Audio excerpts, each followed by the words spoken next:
What's up guys, this is Every J and welcome to my channel. We are back for the weekend stock picks to find the stocks that will fly to the moon within a week or two so that we can make decent gains just like last week we did with Facebook and Nike. These are some stocks that I will personally be playing, but please do your own research and analysis before going into this trading setups. And without further ado, let's get into the charts. Okay, let's take a look at futures market first.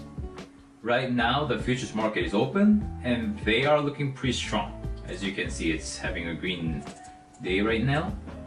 I actually expect the market to move down a bit on Monday and Tuesday, so I grabbed some of the call options for SQQQ. But right now, it is not looking pretty good for me. I might have to get out of the trade once the market opens tomorrow.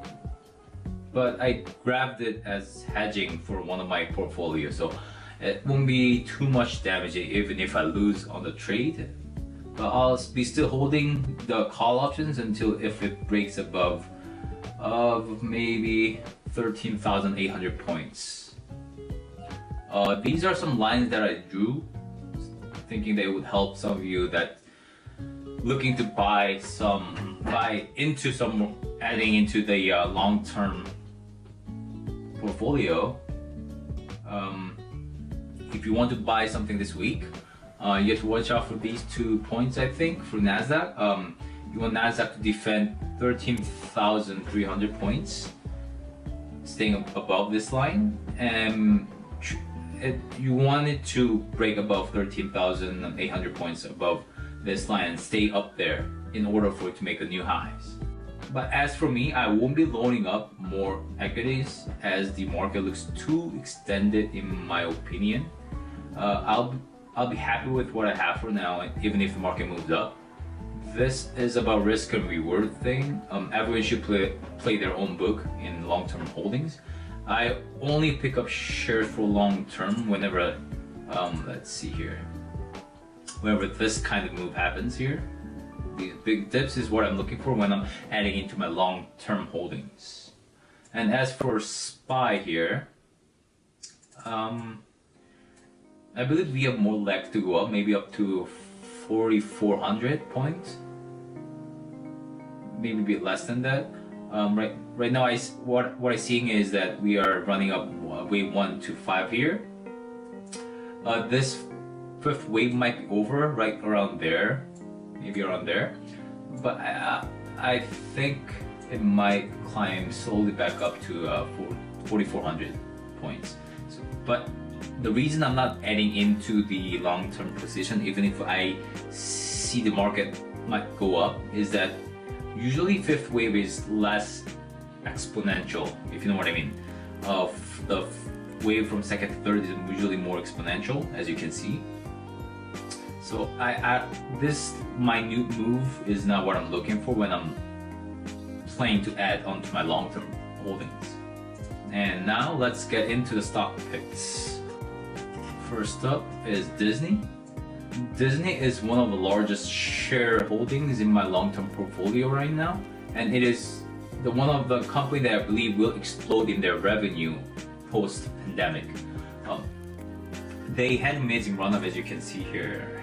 If I zoom out a bit, in between the where is it? In between the October of last year all the way to March of this year, and it has been defending its price fairly well comparatively to other companies that's been flushing down. Their earnings report is just around the corner, as you can see here, and I believe they will beat the estimates, but that does not mean the stock will explode. Even with good earnings report, we have seen many stocks flushing down. Good earnings report does not always mean the positive reaction to the share price. Things are really weird these days, so please watch out for that.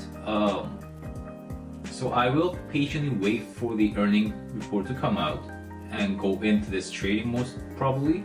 But if the price comes down to the buy zone here, below maybe $175, I will go in a little bit earlier than the earnings report. After finishing the wave 5, fifth wave here, it's been having this little correction here. This movement might be the done. So you can see might be like that, finishing off at C. But this might also be just the first wave ending, and then might start another one right there, just like so. But whichever the case is, I believe this is giving us great opportunity for the winning trade. If the correction wave is done, as I mentioned on the setup, it will start to move up and break new all-time highs later on. But if the move wasn't done and it comes all the way down here, it's going to be another little pop-up before it's retracing back for C, if you know what I mean. Even though I finished the first correction wave here, and then let's say I bought here, I think it's gonna move up to B here, which I'll probably sell some of the shares to make profit. And so if it flushed down to C, it wouldn't damage me much. I'll just buy more shares and patiently wait for it to move up. So I think this is fairly a safe play. And also, since it has been defending the share price fairly well, consolidating here, with RSI and MACD showing signs of oversold a bit, I believe it is prone to move up within a month or two. Next up is Twitter. Twitter has been defeated after their recent earnings report, and coming down to a very interesting level for me to believe that it's in great value to buy in right now. With this diagonal trend line set up for here right now, I do believe it might start to bounce up here. Or even if the trend line is broken, I believe with such strong trend line, bouncing 1, 2, 3, 4 times here, it will have a little bit of technical bounce upward before flushing down to this section here, this level here.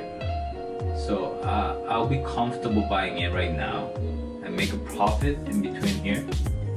And so even if it flushes, I'll try to defend this cut loss so that I can make a profit when it's going up here.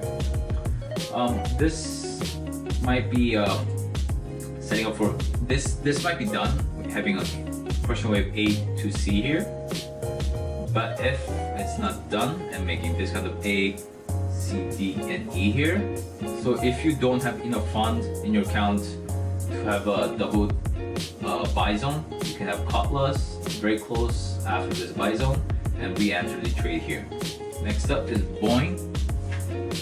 Boeing is back on our watch list, and we have been in this trade for many times. I believe now it is about time it flies, and in fact I am seeing most of the travel stocks bottoming out right now, making very similar movements where they all seem like they're in the verge of flying pretty soon. And as for Boeing, I will stay in the trade unless this trend line here is broken.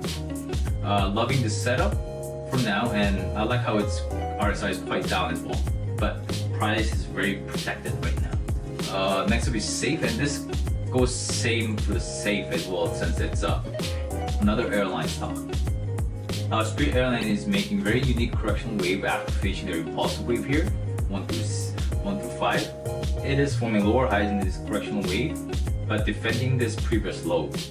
This might be forming a bearish triangle, trying to turn upside to break out, or making another new low for correction wave E here before moving upward. That is why I will be buying at current level, but have a quick cut loss before the breakup previous low around $33.50, and re-enter the trade somewhere near $30 per share. I really do like all the airline stocks right now, and if you can find better setup with different airline company, I believe it will be very nice risk to reward ratio right now. Last up is GE, General Electric. It is having consolidation right now, forming a bullish planet or correctional triangle here. I believe it will either consolidate for quite a long time in this box here, or start another wave one afterwards. Either way, I believe it will be better investment at the current time of market. as the market looks very volatile, and I do believe most of the tech stocks will have correctional waves coming near future. Also, I like how the RSI is making bearish triangle here. As you can see, I draw here, meaning that people are losing interest in the stock and selling out of their position, but the stock price is defending its share price right now. Alright you all, if you find this video helpful, please like the video and subscribe to the channel, and see you next time. Bye bye.